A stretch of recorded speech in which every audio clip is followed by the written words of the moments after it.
We're here to, if you will, unofficially kick off your 100th birthday, but it's also an opportunity for us as a university community to say thank you.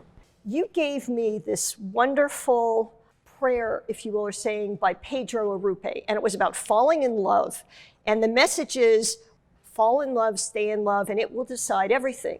You gave that to me my first week. I keep it right next to my computer, so every morning I see it. Some mornings I look at that, and I'll be honest with you, I'm like, not so sure, but it constantly is thought-provoking. I believe that Ignatius really wanted us to give ourselves a pat on the back every once in a while, so I end up with telling myself how good I was during the day. Then I get up in the morning and I'm happy. As I come over here and come through the concourse, I just say good morning to everybody. I don't care if they're texting or if they have their phone in their ear. I say, good morning, good morning. And it's just a fun thing to do and start off our day right.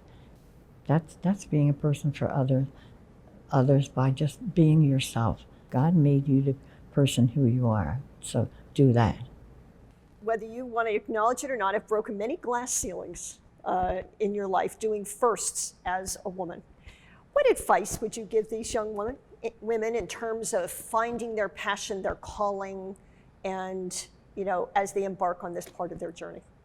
Vocation is a calling to whatever God wants you to do. When I was in 3rd grade, our sister used to say, you have to think about what you're going to do when you grow up. Now, we were 8 years old.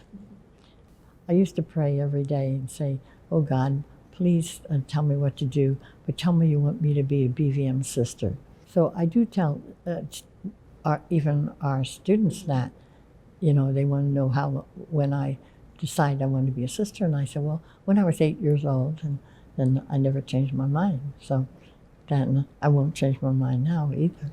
I tell these freshmen too, you're here because you want to be here, and God gave you special talents, and each one is different, and you have to use those talents. And don't disappoint God now, but just go ahead and use them.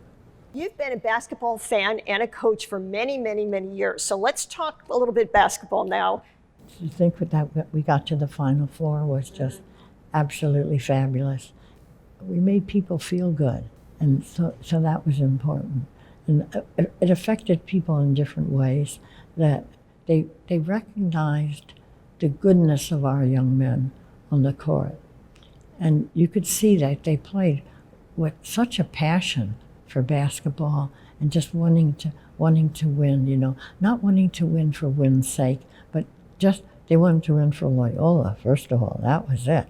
Have the players changed? The attitudes of the young people have changed. They're more passionate about the game, and they really give their heart and soul to it, and they're proud of their school.